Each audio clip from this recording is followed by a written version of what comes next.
Je suis une et toutes les femmes. Je suis celle qu'on a fait passer pour folle et qu'on a enfermée. Je suis votre plus grande terreur.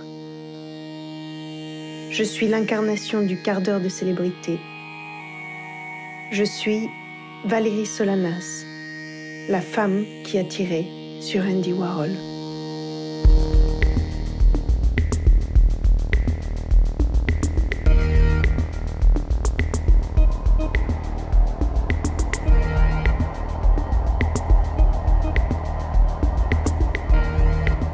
I heard Andy say, "No, no, Valerie," and suddenly there was like an explosion.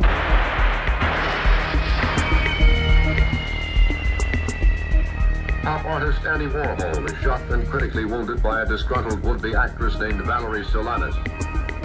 Can you tell us what happened when she entered the office? She drew a weapon and fired and shot Mr. Warhol. For like 45 minutes the ambulance didn't come and he never passed out.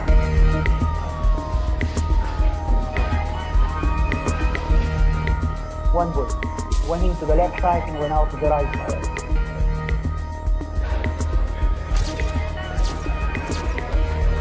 Any idea as to why she shot the two men? At this time, we have not established a motive. There was no previous indication of any reason for this.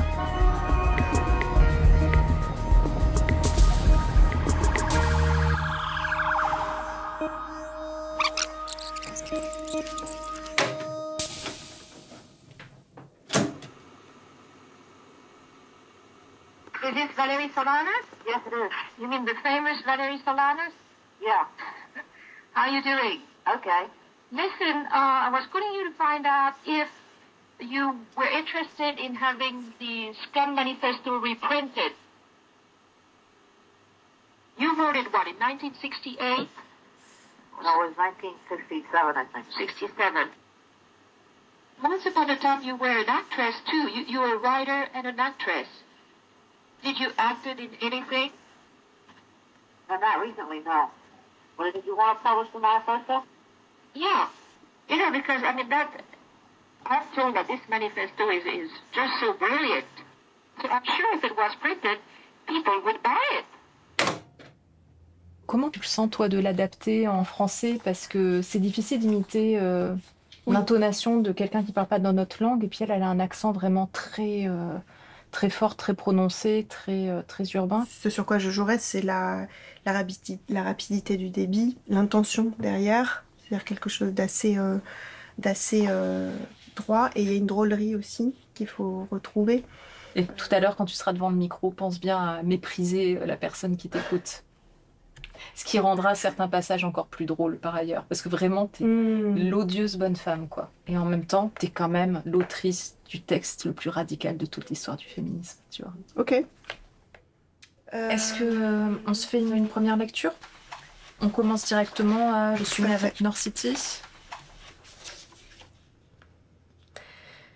Je suis née le jeudi 9 avril 1936, à 5h37 du matin, au 104 South Frankfort Avenue, à Ventnor City, une petite station balnéaire dans le New Jersey, collée à Atlantic City.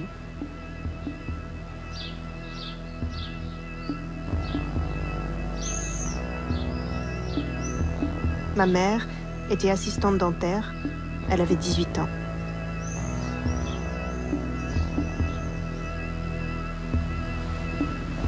Mon père était barman au Denny's, un des plus gros hôtels du front de mer. Il en avait 21. Ma sœur et moi avons eu une enfance heureuse. Enfin, je crois. J'aimais bien la vie là-bas. Il y avait tout le temps plein de touristes. Je me rappelle de l'odeur des barbes à papa, de la fête foraine.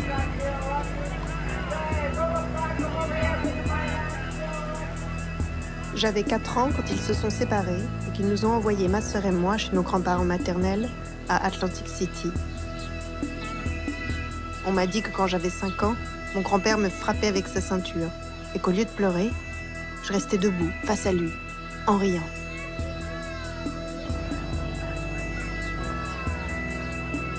Quand j'ai eu 6 ans, mon père a demandé à me garder une journée par semaine. Tous les dimanches, j'allais chez lui avec ma sœur. Mais c'était avec moi qu'il voulait rester. Et tous les dimanches, il m'enfermait avec lui, dans sa chambre. J'ai découvert le sexe de la façon la plus écœurante qui soit avec celui qui était censé me protéger. Pourquoi est-ce qu'il me violait moi et pas ma petite sœur? Je ne sais pas. Dans ma tête de petite fille, je me sentais l'élue, la chouchou à son papa.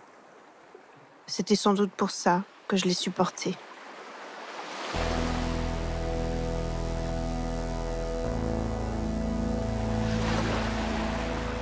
À 13 ans, ils m'ont envoyée en pensionnat. Ce pensionnat était en réalité un nid de filles-mères, de gamines qu'on planquait le temps de leur grossesse, en attendant de leur retirer leur bébé, pour éviter que la honte ne s'abatte sur toute la famille. Moi aussi, on m'y avait planqué. Et c'est là que j'ai accouché de Linda, en 1951. J'avais 14 ans. La paternité et la maladie mentale.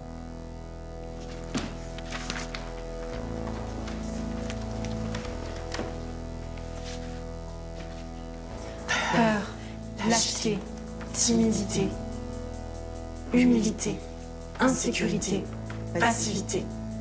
Maman veut le bien de ses enfants. Papa ne veut que le bien de papa.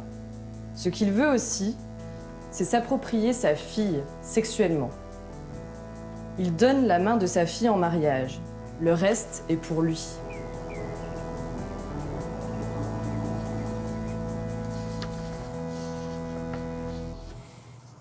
This is Valerie at age 14.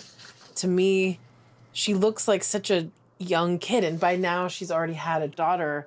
I always look at this photo because there's something about her sort of lively spirit in this one that I like. So the mother made a decision to raise the daughter as, like, telling everyone that it was her, that this daughter was her mother's daughter, not Valerie's daughter. And so there was kind of a framework that emerged where Valerie grew up with her own daughter being recognized as her sister. And then, of course, she goes on at age 15 to get pregnant by, a sailor who is passing through town is the story. We can't know for sure either, but that's the story. And she gets pregnant with her son. And then, she ends up, like, the family kind of makes an arrangement with this other family that were having fertility issues to basically trade this new baby in exchange for them paying for Valerie to go to college. And those are the conditions that she was able to afford to go to college. À 16 ans, j'ai accouché pour la seconde fois, un petit garçon nommé David. C'est là que j'ai compris que mon ventre était monnayable, que ma chatte était monnayable et qu'il n'y avait aucune raison pour que je me tape tout le boulot gratuitement. J'ai fait un marché avec le couple friqué. J'ai échangé David contre la garantie qu'il me paie l'intégralité de mes frais d'inscription à l'université, jusqu'au bout. Et c'est comme ça que je me suis inscrite en psychologie à l'université du Maryland. Je suis arrivée dans un milieu où les hommes étaient largement majoritaires. Les quelques femmes qui venaient en cours étaient soignées, toujours bien peignées, elles portaient des jupes. Je n'avais rien à voir avec ces filles à papa. Alors qu'elles en étaient encore à attendre le mariage pour se faire dépuceler, moi, je me disais ouvertement lesbienne. Ça les dépassait complètement. J'étais une anomalie. She is photographed here in her dorm room with her the rest of her residence hall mates in Carroll Hall. She is wearing the checkered shirt, and along with the rest of her dorm mates. Along with this photo, there should also be a photo of her for her senior picture. There she is, Valerie Jean Solanas, and some of the information about her major and her degree, and that she wrote for the Diamondback, which was the student newspaper at the time. So yeah, that was her there at her senior year in 1958.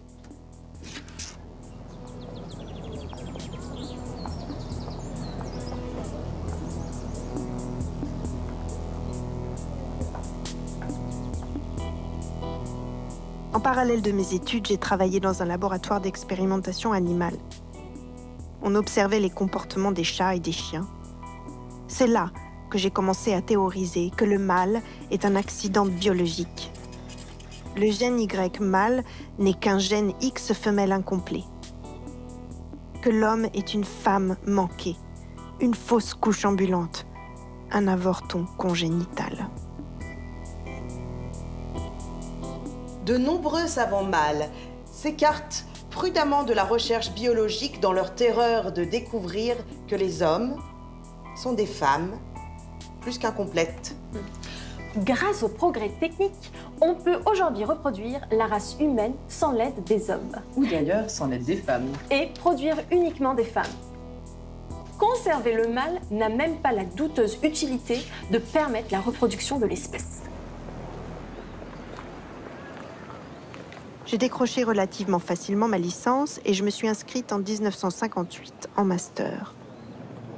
Et là, c'est devenu une toute autre affaire. À cette époque, les femmes dépassaient rarement la licence. En master, il n'y avait plus que des hommes.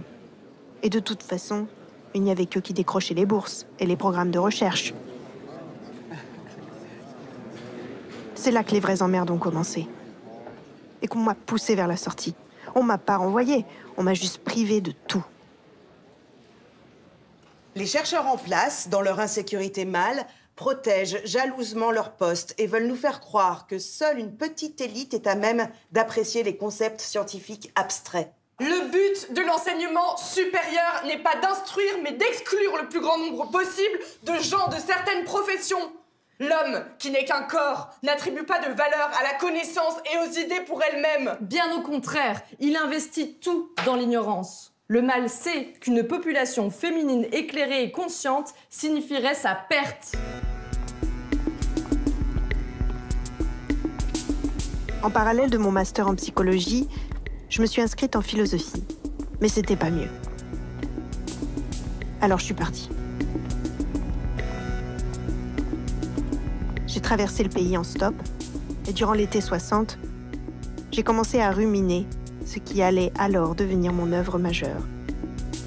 Le Scum Manifesto. Bien qu'il ne soit qu'un corps, l'homme n'est même pas doué pour la fonction d'étalon.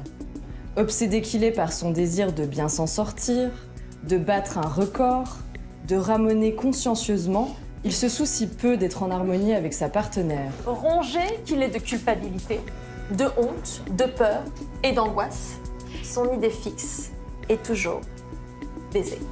Baiser. Baiser.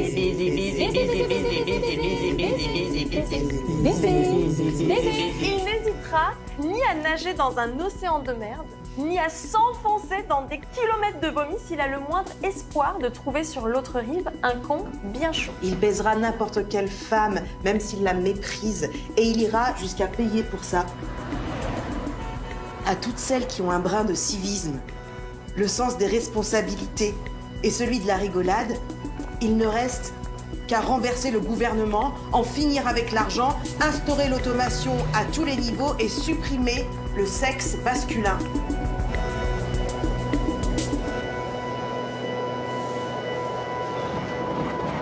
Je me souviens plus exactement quand je suis arrivée à New York. Quelque part entre 1961 et 62.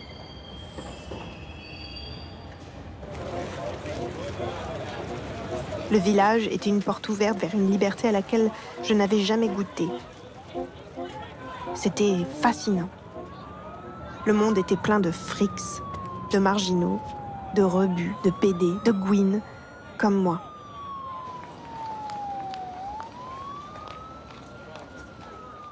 En 62, j'ai acheté une machine à écrire et pendant 3 ans, je l'ai trimballée d'hôtel en hôtel. J'ai commencé à écrire Up Your Ass, ma première pièce de théâtre. Celle que je proposerai plus tard à Andy Warhol.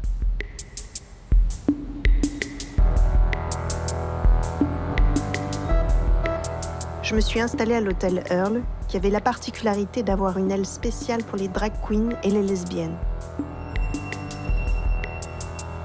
C'est là que j'ai rencontré mes amis Jeremiah Newton et l'icône trans Candy Darling.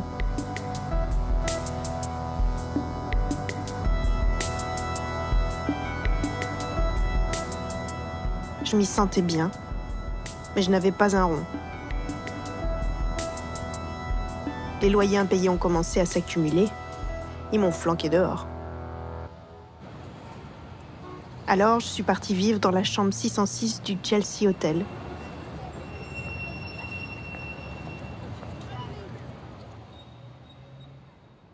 It was a great place. It was very inexpensive, cheap, a lot of drugs. And Valerie was on the periphery of it. She really couldn't afford a room for more than 5 days. So for 2 days, she would live on the roof and then check back in the hotel again. You couldn't live there if you were Mr. and Mrs. America. You had to be a little freaky to live in that hotel.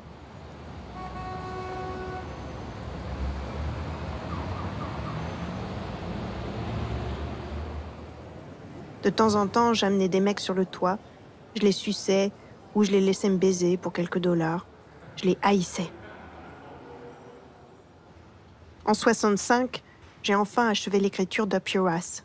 J'étais tellement fière. Pour moi, c'était le texte qui allait me révéler au monde comme écrivaine et dramaturge.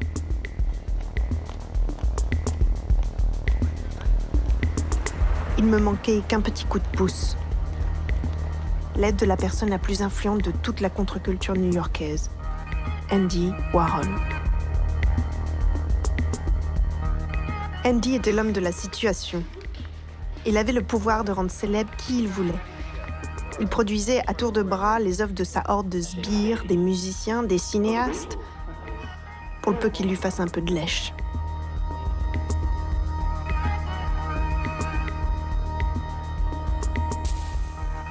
Pour moi, il devait impérativement produire ma pièce. Je lui ai posté une copie avant même de le rencontrer. Il ne m'a pas répondu. Alors, je lui ai réécrit pour qu'il me rende mon texte.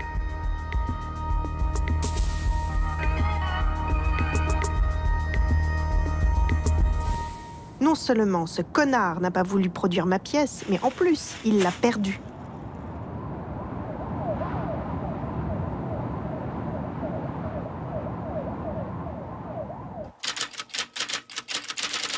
Deux ans plus tard, j'ai achevé le Scum Manifesto. Ce que j'ai écrit, personne ne l'avait jamais écrit auparavant. Je l'ai écrit du plus profond des marais puants du patriarcat. Sa recherche frénétique de compensation, parce qu'il n'est pas une femme, combinée avec son incapacité fondamentale à communiquer et à compatir, a permis à l'homme de faire du monde un gigantesque tas de merde. Il porte l'entière responsabilité de la guerre, la gentillesse, la politesse, la dignité. L'argent, le mariage et la prostitution, le travail contre l'automation, la philosophie, la religion et la morale fondée sur le sexe. Les préjugés, l'impossibilité de la conversation, l'impossibilité de l'amitié, de l'amour, l'animalité, domesticité et maternité et suppression de l'individualité. Le vol de l'intimité. L'isolement, les pavillons de banlieue et l'impossibilité de la vie communautaire. Le conformisme, l'autorité et le gouvernement. La compétition, le prestige, le statut, l'éducation, l'ignorance, le secret, la censure, l'élimination de la connaissance et des idées, la chasse aux sorcières, la méfiance, la laideur, la haine et la violence, la maladie et la mort. J'étais persuadée que mon livre allait déclencher une révolution, que les rues de New York allaient s'embraser. Le Scum devait devenir un mouvement, une organisation armée. J'ai tenté de recruter des volontaires. Scum évitera toujours de se faire prendre et de se faire condamner. Scum agira par en dessous, furtivement et sournoisement. Mais les meurtres de Scum seront toujours connus en tant que tels. Ce qui pourra libérer les femmes de l'emprise masculine, ce sera donc la destruction totale du système fondé sur l'argent et le travail, et non l'égalité économique à l'intérieur du système. Ce que Scum veut, c'est démolir le système et non obtenir certains droits à l'intérieur du système. America was in the middle of the atrocity that they were committing in Vietnam, and the black struggle for civil rights was starting to heat up. we started Black Mass to introduce the idea of art and politics as a combination. We went to a demonstration at the Pentagon and we found a way to break into the Pentagon. We were the only people in history to actually break into the Pentagon and fight with the troops inside in the hallways. Valerie would be around us all the time. She was trying to oppose the patriarchal society that surrounded her. She was too radical. She was a very intelligent woman. She knew a lot about history, especially how men mistreated the world since the beginning. But people didn't want to hear this. She wanted to kill all the men. She wanted to kill all the men, except me. She wasn't going to kill me. She wanted to kill all the men and remove them from the face of the earth. She really wanted to kill all the men, or was it just a symbol, or maybe... No, it wasn't a symbol. She wanted to do it. She hated them for good reason. One night we were sitting around talking, drinking coffee, and I said to her, I said, you know, Valerie, your manifesto is about cutting up men. And here I am, I'm a man, you're always here around with me.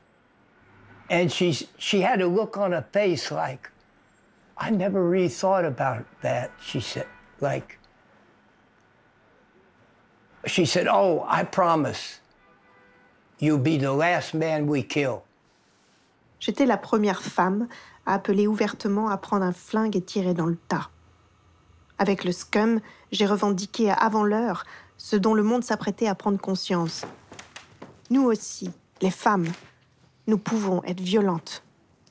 Scum sera la grande force bousibésante, la force du détravail. Les filles Scum détravailleront systématiquement jusqu'à ce qu'elles se fassent renvoyer, puis chercheront un nouvel emploi à bousiller. Scum prendra d'assaut les autobus, les taxis et les guichets, conduira les autobus et les taxis et distribuera gratuitement les tickets. Ensuite, Scum s'emparera des antennes de la radio et de la télévision et s'empressera de soulager de leur besogne tous les employés qui s'opposeraient à l'entrée de Scum dans les studios. En baisant le système à tout bout de champ, en détruisant la propriété de façon sélective... Et en assassinant, une poignée de Scum peut prendre le contrôle du pays en l'espace d'1 an.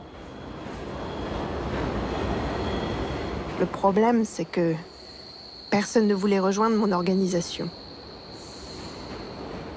J'ai bien essayé d'organiser des réunions au Chelsea Hotel, mais quasiment personne ne venait, à part quelques tarés soumis qui voulaient lécher mes pieds ou ce genre de conneries. J'étais une lutte armée sans troupes. So she has these meetings. Largely, who ends up showing up are women who have these incredible trauma histories and men who are like a little bit masochistic. Like that's the combo who's showing up for these meetings.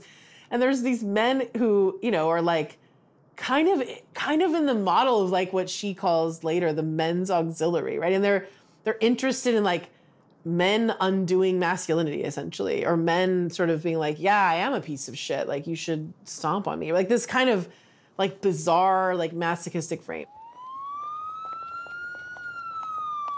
Je vendais le manifeste dans la rue. $1 pour les femmes, 2 pour les mecs. C'est à cette époque que, grâce à Candy Darling, j'ai commencé à traîner à la Factory. Et qu'on m'a enfin donné le numéro d'Andy. Andy ne se souvenait même pas que je lui avais envoyé une copie de Up Your Ass. Mais au téléphone, il m'a dit qu'il aimait bien le titre. Alors il m'a filé un rendez-vous. Je n'avais rien à voir avec les stupides stars dont s'entourait Andy. Ultraviolette, Viva, Eddie Sedgwick, Nico, que des mannequins. On a commencé à se fréquenter de plus en plus souvent. Il dînait quasiment tous les soirs au Max's Kansas City. Je Je m'asseyais à sa table et il me demandait mon point de vue sur les hommes et la société en général. À ce moment-là, j'espérais encore qu'Andy ferait partie des hommes auxiliaires. Scum exterminera tous les hommes qui ne feront pas partie de l'auxiliaire masculin de Scum. Faire le bien est une condition nécessaire mais non suffisante pour faire partie de l'auxiliaire masculin de Scum. Pour sauver leur morne cul, les hommes doivent aussi éviter de faire le mal. J'étais persuadée que lui et moi, on était pareils sur bien des points. On savait l'un comme l'autre que baiser n'avait aucun intérêt. On savait que le sexe était une perte totale de temps, que c'était le refuge des imbéciles, que c'était quelque chose dont les femmes devraient se débarrasser une bonne fois pour toutes. Scum sont des filles à l'aise, plutôt cérébrales et tout près d'être asexuelles. Le sexe ne permet aucune relation. Les scums ont tout vu, tout le machin. Baise et compagnie, sus-bite et sus-con. Il faut avoir pas mal baisé pour devenir anti-baise. Et les scums sont passés par tout ça. Maintenant, elles veulent du nouveau. J'étais persuadée qu'au fond, il me comprenait. Ce dont je ne me rendais pas compte, c'est que pendant ce temps-là, cet enfoiré me volait tout. Il me volait mes meilleures répliques pour les injecter dans ses films.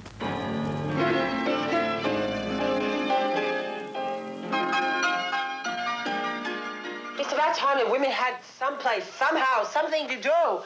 God damn it, we're tired of you fucking men. I can't stand the sight of men. And if I can't make it with men, then I'll make it with women. Il était en train de me déposséder de tout. She felt he was a user. He was a despicable person. I mean, I knew him. He was horrible. I mean, he represented everything wrong.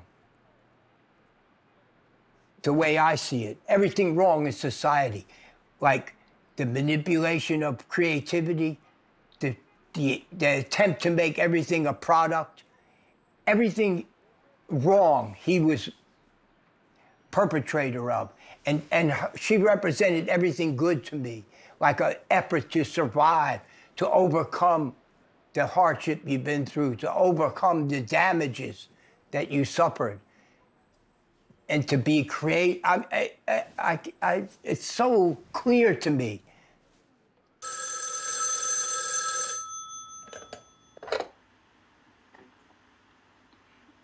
Now, I was told that you acted in a movie. What was the name of it? Iron Man. Oh, yeah, that's right. Iron Man. Now, what do you remember from Iron Man? I want to discuss it. Oh, okay. I think was in it a man called Tom Baker. Tom Baker, yeah. Yeah, I think he did die. Really? Yeah, I think so. I think he died of a drug. Did you enjoy working in the movie? Yeah, it was fun.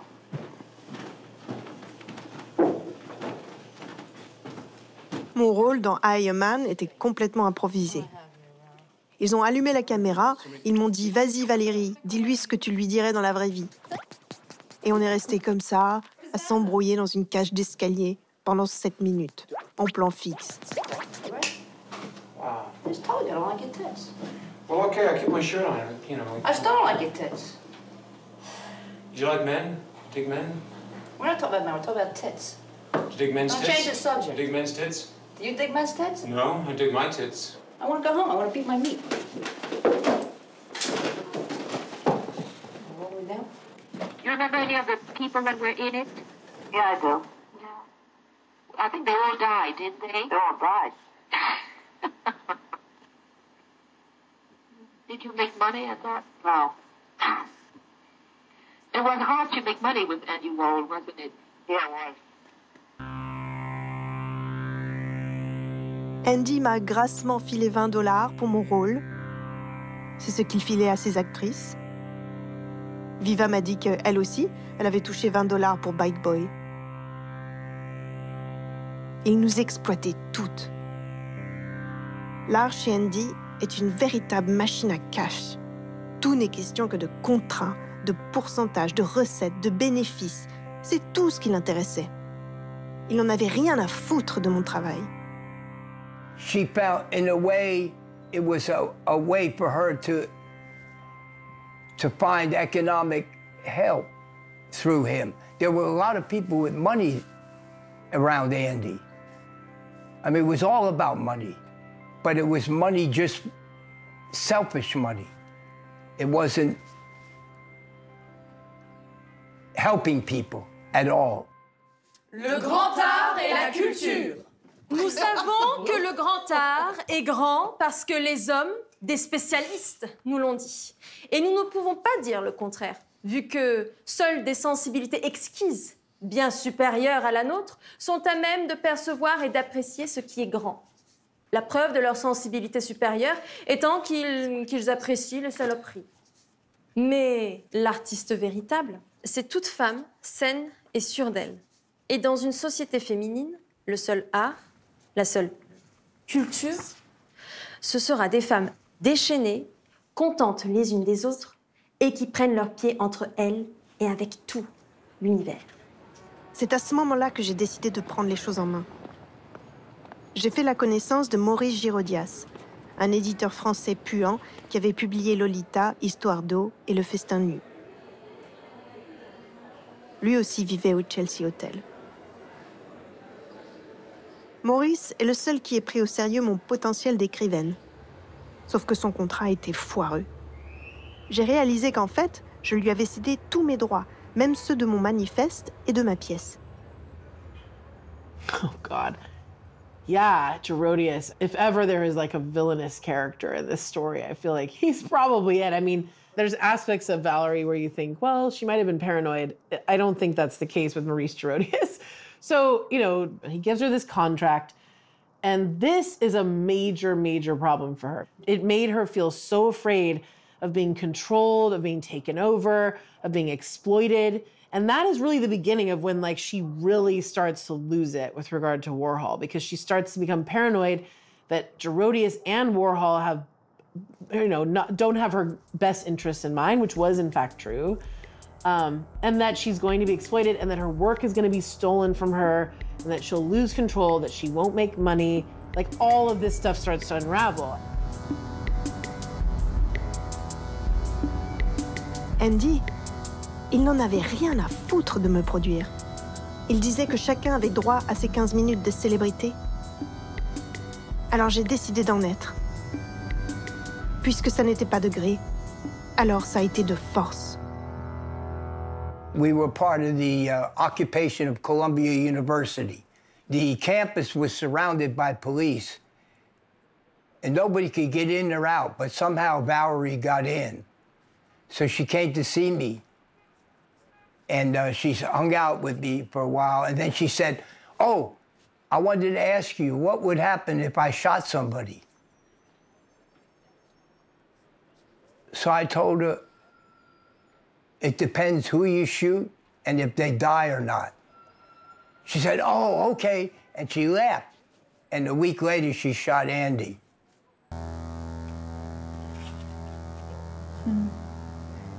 Et là, c'est le jour où elle est maquillée. Ouais. Ça a dû couler. Ouais. Super. Ok, c'est bon.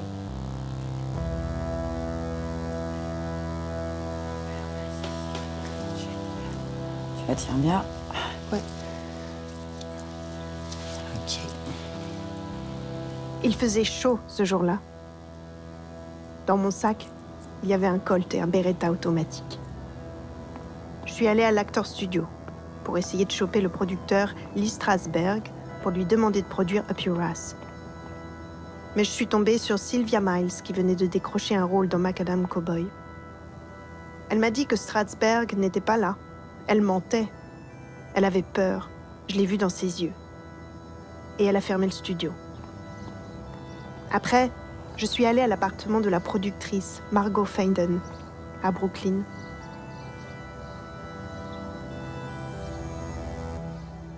So she shows up at Margot Feiden's house and knocks on the door. Margot Feiden at the time had an 18-month-old baby, right, that she's like holding in her arms. And Valerie comes in and, is sort of pitching the play and saying, I want you to produce this play. This play is really important. And you know, this sort of devolves into like a much more intense scene where she then like makes it clear that she has a gun and like kind of threatens Margot Fighton, like with her infant present, to say like, I need you to do this, and then tells her, I'm going to go right now and shoot Andy Warhol. Eventually, you know, Valerie leaves Margot Fighton's house and does actually start heading over to the factory to shoot Andy Warhol. And Margot Fighton calls the police and says, this woman is heading over right now to shoot Andy Warhol. And in the most classic, like horrific example of sexism again, the police just don't take her seriously. They think this is like fake or not significant or a prank call, or they just like dismiss her. And she tries over and over, unsuccessfully, to warn them. Je suis allée à la factory vers 14h30. Je suis tombée sur Paul Morisset dehors. Je lui ai dit que je voulais voir Andy, qu'il me devait de l'argent. Paul m'a dit qu'Andy n'était pas là, qu'il ne viendrait pas. Je savais que c'était faux. Alors j'ai attendu au coin de la rue. Je suis revenue 7 fois. Vers 16h, Andy est enfin arrivé, en même temps que son mec, Jed Johnson. Ils m'ont laissé entrer, j'ai pris l'ascenseur avec eux. Je suis descendue de l'ascenseur. J'ai vu qu'il y avait l'assistant d'Andy, Fred Hughes, et un autre gars que je connaissais pas. Morisset m'a dit qu'ils avaient du boulot, que je devais dégager, que si je partais pas moi-même, ils me foutraient dehors. Le téléphone a sonné, Morisset a décroché. C'était Viva.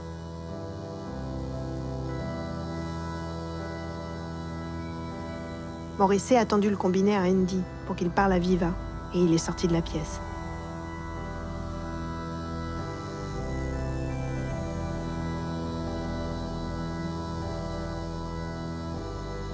Fred Hughes m'a demandé « Tu écris toujours des livres cochons, Valérie ?» Somebody else answered the phone and handed the phone to Andy. I heard these cracks and was saying, Viva. I thought it was cracks of a whip. And I thought, oh, he's pretending somebody's whipping him. But that wasn't it at all. It was the gunshot. I heard Andy say, no, Valerie. There were more shots. And I was at this point underneath my desk, and I looked over, and she was right in front of me. But she'd already shot Mario Maya in the back as he ran out of the room. And I said, Valerie, please don't shoot me. You better get out of here right away. And so she kept the gun like that, and she walked back, and she left.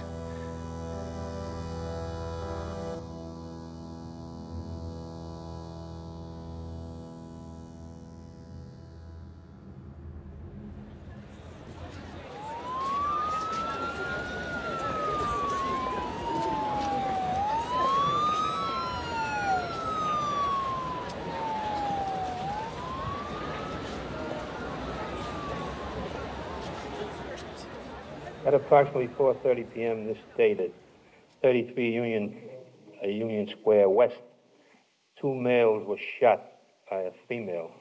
One of them was Andy Warhol, who is the owner of Warhol Films located at this location, and the second was Mario Amayo, who was there in connection with a business arrangement. A person we now know as Valerie Solano, who formerly worked for Mr. Warhol, entered the premises, and she shot both of these men. What sort of work did she do for him, Inspector? Do you know that at this time? She was one who was used in the film as an actress.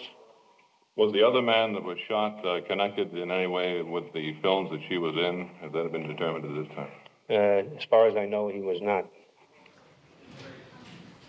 You say at this time there is no motive. We don't know the motive. I don't say there isn't. I should have said that you know of. That's correct.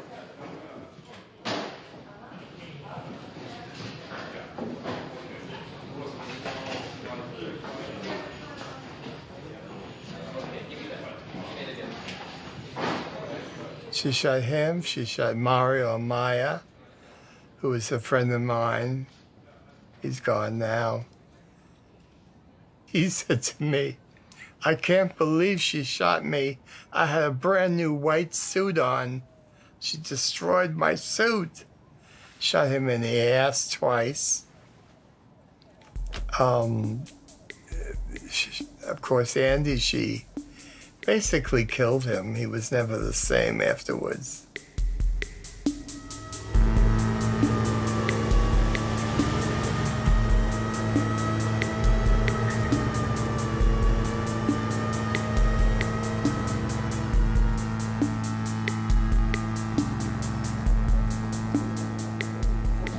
Can you describe the extent of his illness or his wound? Well, no. At the moment, I will say that the man was shot in his belly, the left belly, went to the left chest, he went to the right chest, and he went out.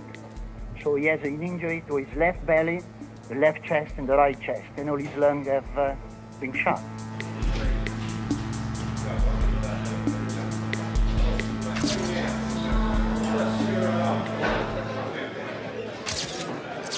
Valerie, why did this happen? Because he's a piece of garbage. What did he do to you? Well, let's say, you know, my organization, Scum. You know, he wanted more than anything to control Scum. Yeah, we wanted Scum, and we got it. You know, he may die. Good. You mean that? Yeah, I do. Why do you hate him so much? Because he's him. He gave you a part in one of his movies. Big deal. I didn't ask for it. He asked me to do it. What do you think's going to happen to you now? I have no idea. I don't care. I'm looking forward to going to jail because there's nothing out here but garbage. Miss Solanas is put in a mental hospital.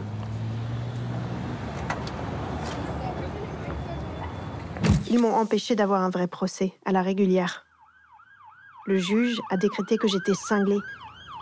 Et le lendemain, le 5 juin, ils m'ont envoyée dans l'aile psychiatrique du Elmhurst Hospital dans le Queens. On m'a fait passer tout un tas de tests, y compris une fouille vaginale. Ils m'ont même fait passer des tests de QI. J'ai eu un total de 131. J'étais plus intelligente qu'eux et ils le savaient. Et le Scum Manifesto pendant ce temps-là. Je venais à peine de tirer sur Warhol que Maurice Girodias était en train d'essayer de le vendre partout. Dès le lendemain, il avait activé tous ses contacts pour le publier le plus vite possible. It seems by most accounts that he was not going to publish the Scum Manifesto and that the shooting was the reason that he published it. He admitted this at one point, that if Valerie had not shot Andy Warhol, he would not have published the Scum Manifesto, which is one of history's like great tragedies, right? That like a woman who designs her life around trying not to be subject to men ends up only getting her work published because she tried to shoot Warhol, a man, and then her legacy is inevitably tied up with Warhol forever in every imaginable way, even though that's exactly what she wanted to avoid in some ways.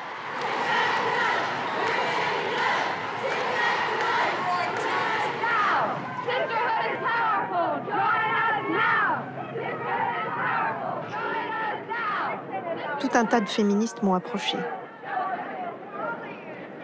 C'est Florence Kennedy qui a assuré ma défense. On m'a érigée comme figure du féminisme radical. Au fond, j'en avais rien à foutre de leur mouvement.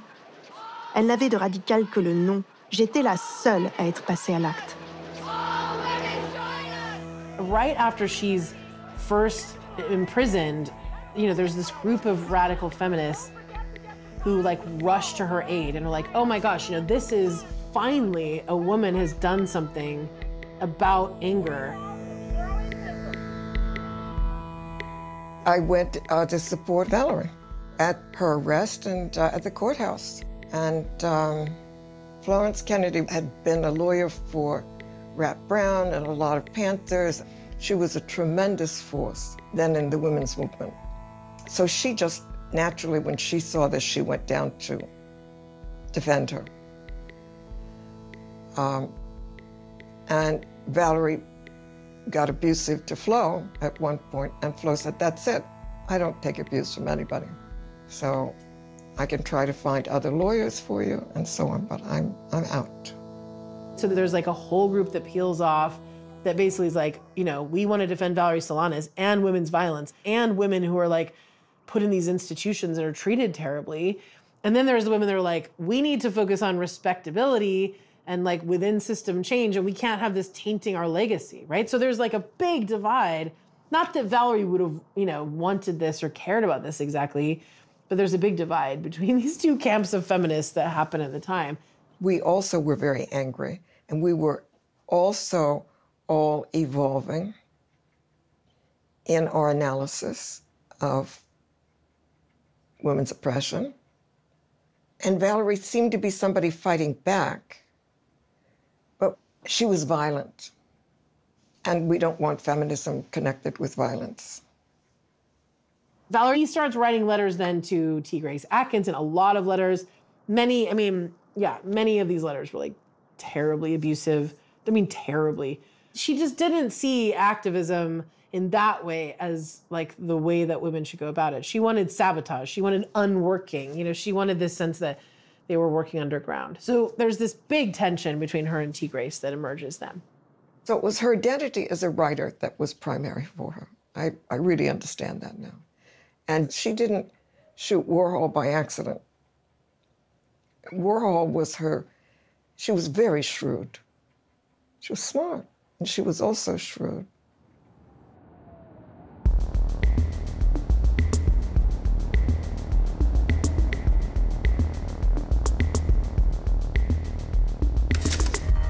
Et pendant ce temps-là, Andy a cultivé son image de figure christique, sacrificielle revenue d'entre les morts. Grâce à moi, on a assisté au couronnement de sa mythologie. Can we talk about your scars? Oh, yeah. That was from when you got shot, your accident. Huh? Yeah. It must have been awful. Oh, no, I look like a Dior dress.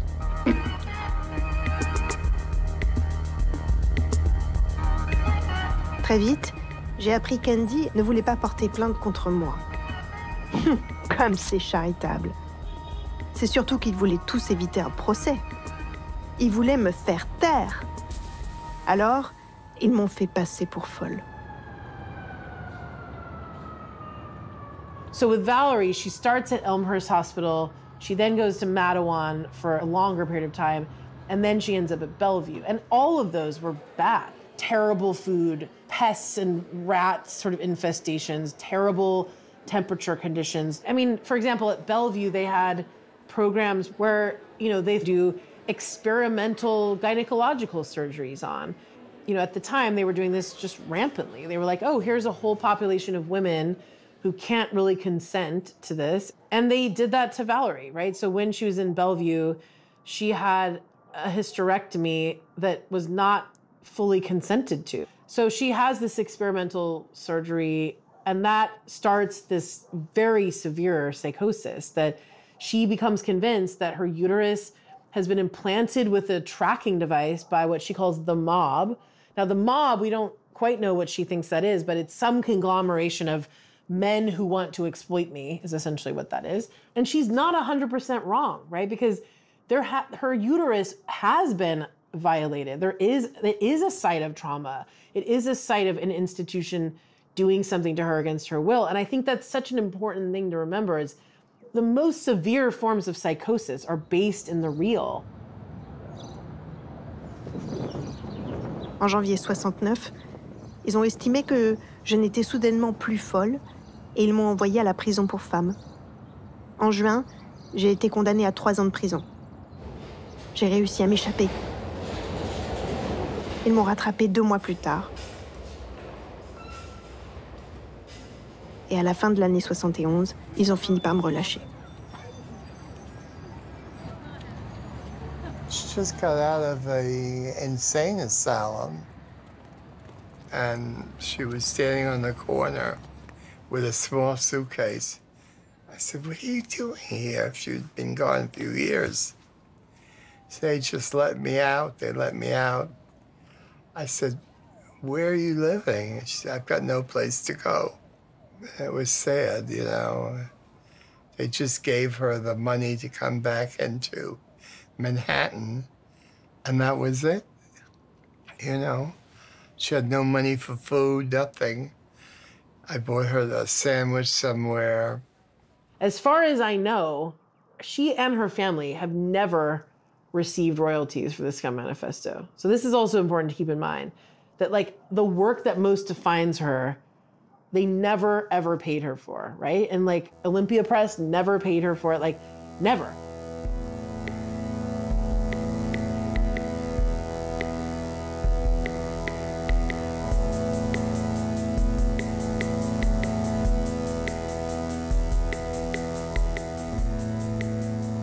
She constantly wrote letters, constantly. That was the main thing she would ask for money for, was like, I need stamps, because she'd be writing to all sorts of people. So she certainly wrote to Warhol. She wrote letters to, you know, various people that she thought were in the mob trying to track her. So she has a lot of paranoid letters like that. They called me from the lobby, living in the Chelsea, and said, the police are down there, they want to talk to you. And they handed me a note from Valerie. She'd given them this note saying, Viva, I hate you, so I want to make you suffer, so I'm going to kill your husband. So I was afraid for quite a while that she might be up on a nearby roof with a rifle as a sniper. She used to ride past the Chelsea Hotel, going bang, bang, bang. She did that with the factory, too. She would point up at Andy. Andy Warhol, bang, bang. And people just dealt with it. Scum Manifesto de Valérie Solanas. This was about 1975 or 76. I had a friend who lived in the Village and was driving a cab. She called me up one day and said, I think I see Valerie Solanas on the street all the time in my neighborhood. And I said, Valerie Solanas? Why don't you ask her if we can meet her? I'd love to meet Valerie Solanas. And she said, okay, next time I see her, I'll ask her if she wants to meet us. And she called me up and said, yeah, Valerie would love to meet us. So we arranged a time, and I felt like, what do I have to offer Valerie Solanas? Nothing, except to tell her how much I represented a group of women who really appreciated her words, who believed in her visionary power, who were inspired. I told her about her book being used in classrooms, and that I wasn't teaching at the time. I was, you know, just out of school and going to go to grad school at some point. She also said she was still writing. She said she had a manuscript called The Final Word. And I was like, well, we really need that. We really want that. But I don't think it ever came to be. And she gave me a stack of her own printed versions of the Scum Manifesto that, unfortunately, I don't have anymore, you know? Il faut dire pourtant qu'il est un domaine où l'homme possède sur les femmes une supériorité éclaboussante, celui des relations publiques. Il a réussi un brillant tour de force en convainquant des millions de femmes que les hommes sont des femmes et que les femmes sont des hommes. I'm not teaching the Scum Manifesto that you must believe in or agree with what nobody really is going to agree with, right? But we look at it in the history of ideas and how really, by putting that out there and making the gender binary so outrageous, right, and flipping what patriarchy had said about the gender binary, you know, you could argue that she actually freed us to go beyond the gender binary. L'édition de ce texte est épuisée aussi bien en anglais que dans sa traduction française. Il est donc difficile de se le procurer. C'est pourquoi nous avons éprouvé le besoin d'en reproduire un extrait. Paris, août 76, Delphine et Carole. Les féministes de la nouvelle génération ont donné du travail, quelques articles à écrire. J'ai rencontré un mec, Louis. Ça a marché un temps entre nous et ça m'encombrait. Je n'aimais pas les médicaments qu'on m'avait prescrits, alors j'ai cessé de les prendre. J'ai quitté New York. Je suis allée à Phoenix, en Arizona. J'ai fait du stop jusqu'à San Francisco.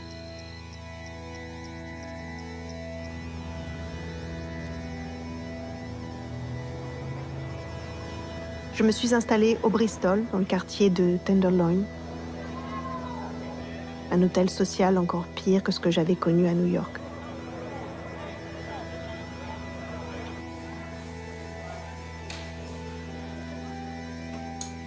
C'est là que j'ai commencé à me défoncer.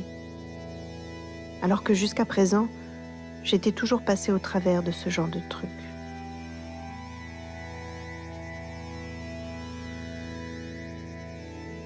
The superintendent said she was too paranoid to like come in the door, so she would like walk up the fire escape to get to her room. People would describe her as wearing this silver lame dress like all over San Francisco. Probably doing sex work again, certainly doing a lot of drugs, kind of not holding together well. By the way, did you learn that Andy Warhol died? No, I didn't. You didn't learn that? No, I didn't. Would you believe he died last February? Oh, really? Yeah, you did not know? No, I didn't. Oh, he's dead. What do you know? Yeah, what do you know? Actually, he died in the hospital, strangely enough. Oh.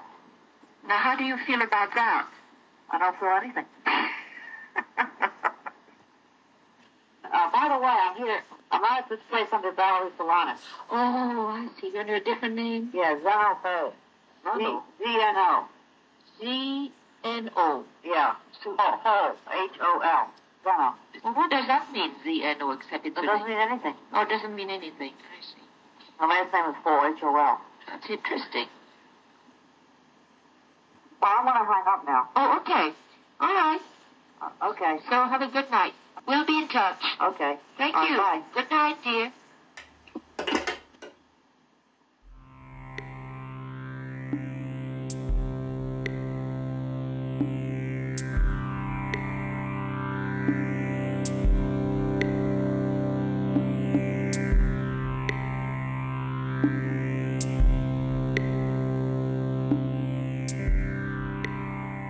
Je suis morte à 52 ans d'une pneumonie le 25 avril 1988. Enfin, à peu près. On ne sait pas trop exactement parce qu'on n'a retrouvé mon corps qu'environ 5 jours après. J'avais achevé mon livre, Valérie Solanas, par Valérie Solanas. Mais à ma mort, ma mère a brûlé toutes mes affaires et l'intégralité de mes écrits.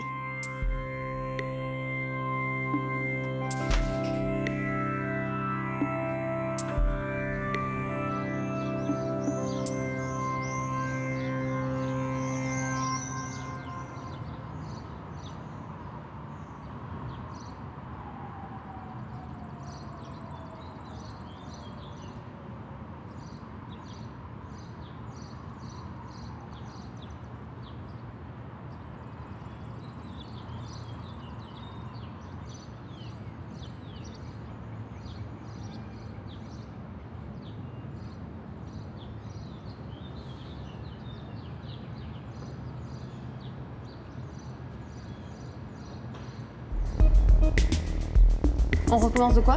Du début. Scum est impatiente. Ok. Merci beaucoup. Scum est impatiente. Scum.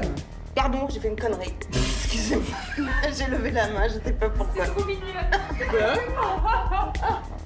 Aller dans les boîtes, danser, visiter, conférences, suivre des stages, se cultiver, donc conférences, théâtre, cinéma d'art, Oui, c'est bon. On l'a refait dans Oui. Je me suis perdue. Nous savons que le grand art est grand parce que les hommes nous l'ont dit. Brillant, profondément brillant. Brillamment profond.